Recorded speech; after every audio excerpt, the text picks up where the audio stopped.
하나님, 성부 하나님, 성자 하나님, 성령 하나님에 대한 신앙 고백을 담고 있다. 그리고 마지막 세 번째 어떤 특징이 있다? 사도신경은 누구에 대한 신앙 고백이다? 예수님에 대한. 그래서 예수님의 태어나심을 살펴봤고 예수님이 어떻게 고난당하시고 죽으셨는지를 살펴봤고 오늘은 5번 할 차례예요. 목사님이 두 글자로 뭐라고 써놨어요?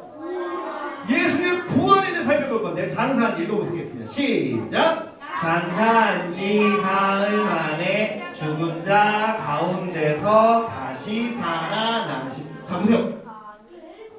천천히 봐봐 얘들아. 앞에 장사한 지 이게 무슨 뜻일까? 장사가 뭐야? 그치? 장사가 판다 골라 필통 3,000원? 그 장사예요? 아니 여기서 말하는 장사는 잘 들어보세요. 장사는 장례랑 똑같은 거예요. 장례가 뭐예요?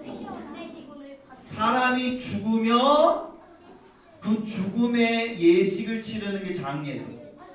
뭐라고 배웠어? 전주에 예수님이 죽으셨다. 예수님이 죽으셨기 때문에 예수님의 장례를 치렀다. 두 번째 단어 사흘 만에. 이게 무슨 사흘 며칠이에요? 자 사흘 하면 대부분 지금 4일이요. 땡! 사흘은 땡입니다. 자 하루 이틀 사흘 나흘 이렇게 읽기 때문에 사흘은 자주 쓰는 표현은 아니지만 3일이에요. 예수님의 장례를 치르고 3일이 지났다. 그러자 예수님께서 죽음 가운데서 뭐 했다? 다시 살아나셨다. 이 얘기를 지금 살펴보는 거예요. 지난주에 뭘 배웠다고요? 목사님이 십자가 일러스트를 보여주면서 예수님이 십자가에 못 박혀 뭐 하셨어? 그 봐봐. 예수님 죽으셨어. 그럼 죽은 사람의 몸을 시체라 그러죠. 좀 무서운 표현이지만 시체라 그래. 그럼 그 시체를 요즘엔 태우지. 요즘엔 태워. 그럼 예수님 당시에는 어떻게 했느냐? 누군가는 예수님을 십자가 위에서 내려야겠죠. 지난주에 살펴봤지만 예수님의 모든 제자들이 예수님을 뭐 했어? 다 배신하고 도망쳤어. 그래서 성경을 보면요, 니고데모라는 사람과 아리마대 요셉이라는 사람이 예수님을 십자가 위에서 받아서 예수님의 장례를 치르고 예수님을 무덤에 묻었어. 우리나라의 무덤은 어떻게 생겼어요? 그렇지. 산 같은 데다가 땅 파갖고 죽은 사람을 관에 담아서 거기다 넣은 다음에 봉긋하게 이렇게 산처럼 만들어 놓는데 그 당시 유대인들은 어떻게 무덤을 만들었냐면 우리나라랑 지형이 다르다 보니까 유대인은 돌이 되게 많아요. 돌산. 그 땅을 파기보다는 돌 언덕 같은 데다가 구멍을 뚫었어.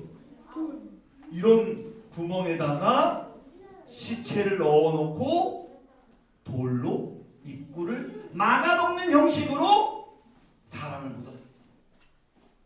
예수님이 이렇게 땅속에 묻혀있다가 어떻게 되셨다고 오늘은 이야기한다고요?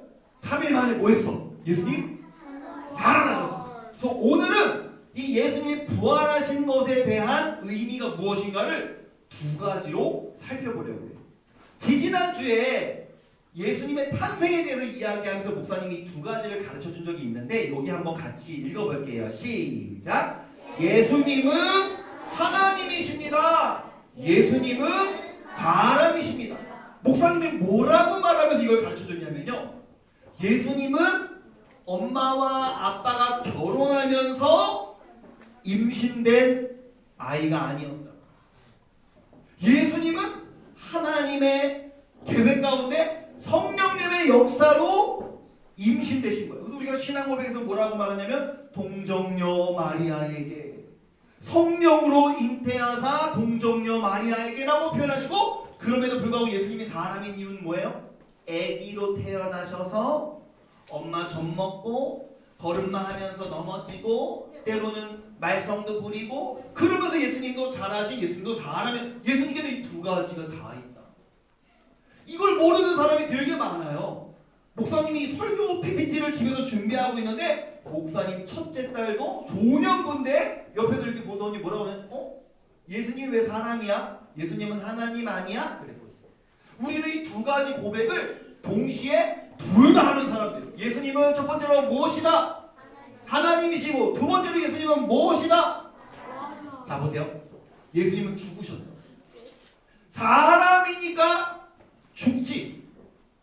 근데 예수님을 그냥 우리가 훌륭한 사람이라고 생각한다면 예수님이 우리의 죄를 용서하실 수는 없을 거예요. 예를 들어 볼게요. 목사님이 이 이야기도 해줬었어요. 군대에서 그치 알지? 수류탄 훈련을 하다가 어떤 사람이 무서워갖고 하다가 수류탄을 떨어뜨렸다. 그때 수류탄 훈련을 시키던 교관이 어떻게 했다고 그랬어요? 이 수류탄을 펑 감싸놔서 퐁 수류탄이 터졌다 그랬죠. 그 교관은 죽었고 우리나라에서 실제로 있었던 사건이에요. 한 번도 아니고 두 번이나 세 번이나 있었던 사건이에요. 그 교관은 착한 사람이에요? 나쁜 사람이에요? 착한 사람이지. 막 무서워서 이 사람이 잘못한 거잖아. 이 떨어뜨린 이 사람이 잘못한 건데 뒤에 있는 수많은 훈련받는 이 병사들까지 죽일 수 있으니 자기가 희생을 해요. 근데 그런 교관을 우리는 훌륭한 사람이라고 말하지 하나님이라고 이야기합니까? 아니요. 그 사람은 참 훌륭한 사람이었어요. 하지만 하나님은 아니에요. 예수님이 우리의 모든 죄를 지고 죽으셨어요. 그 예수님은 훌륭한 사람이에요. 훌륭한 사람이라면 자기가 뭔데 우리의 죄를 짊어져요. 그런 자격이 없어요. 목사님이 그냥 착한 마음으로 아이고 우리 아이들 어린데 성경에서 우리를 죄인이라고 말하네. 너무 불쌍해. 내가 너희를 위해 대신 죽을게. 내가 뭔데? 목사님이 뭔데? 무슨 자격이 있었어? 예수님이 부활하셨다는 건 우리에게 어떤 의미가 있냐면 예수님은 그냥 사람이 아니라 예수님은 죽으셨을 뿐만 아니라 3일 만에 뭐 하셨어요? 아무도 사람은 할 수 없는 살아나심으로 우리는 예수님이 하나님이시라는 사실을 알 수 있고 사람으로서 인간의 대표로 우리의 모든 죄를 짊어지고 죽으셨다가 살아나심으로써 우리의 모든 죄를 해결하신 거예요. 이 예수님 부활의 첫 번째 의미예요. 두 번째 의미는 자 우리 말씀 한번 읽어볼게요. 오늘 본문이었죠. 읽어보겠습니다. 시작. 이제 그리스도께서는 죽은 자들 가운데서 다시 살아나 잠자는 자들의 첫 열매가 되셨습니다. 여러분 이 본문을 보니까요. 예수님은 죽으셨다가 부활하셔서 다시 살아나셔서 무슨 표현을 했어요? 그 예수님의 부활이 뭐래? 빨간색 글씨, 빨간색 글씨 뭐라고? 첫열매. 예수의 부활이 뭐라고? 다시 한번 첫열매 시작. 서화 시작. 그렇지. 첫열매 무슨 의미냐?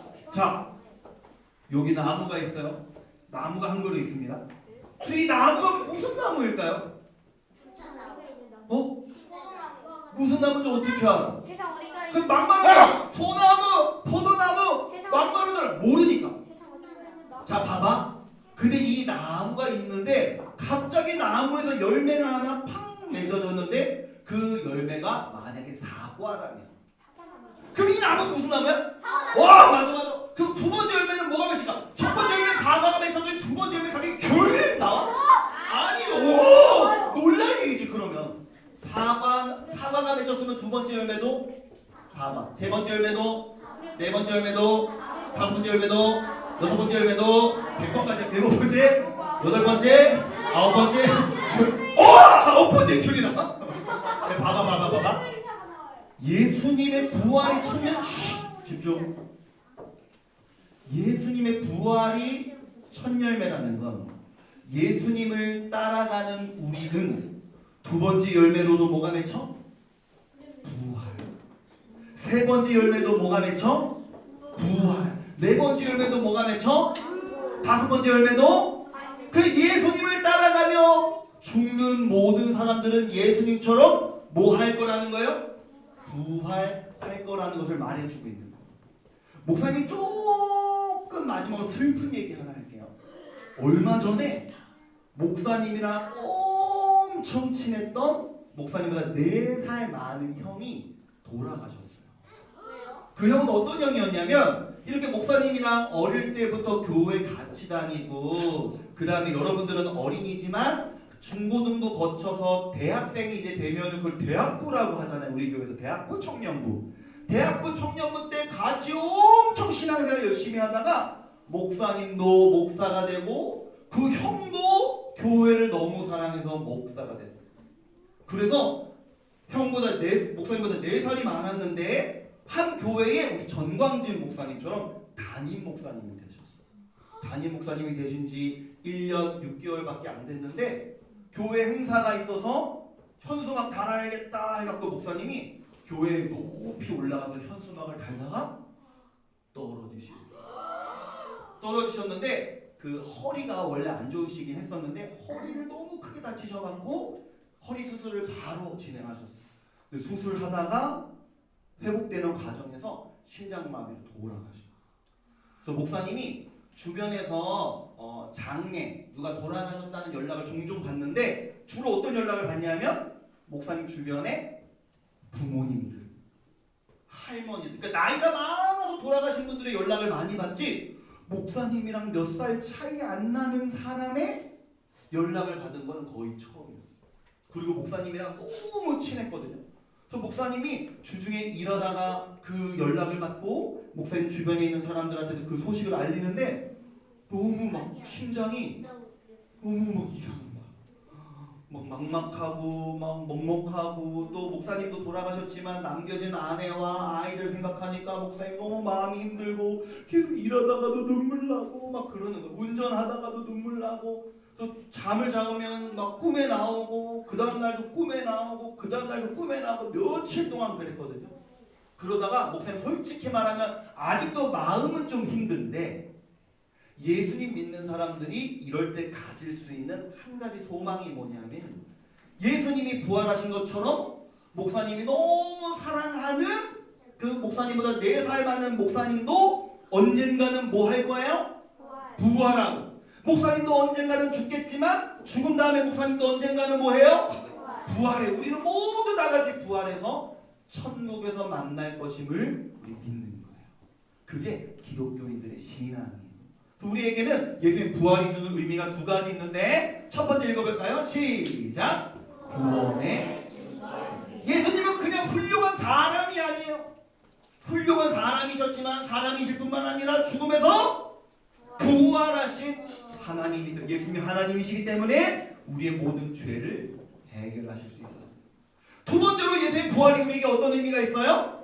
부활의 헤어지는 거 너무 슬퍼요. 속상해요. 보고 싶어요.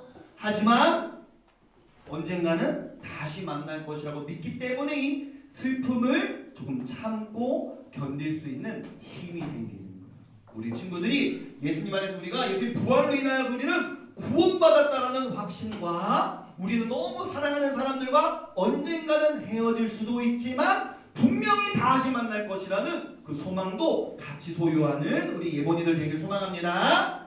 기도할게요. 2손 모으고 눈 감고 목사님 따라 기도해 볼게요. 사랑하는 하나님, 오늘 말씀을 통해 예수님은 십자가에서 죽으셨을 뿐만 아니라 부활하셨음을 배웠어요. 예수님이 죽음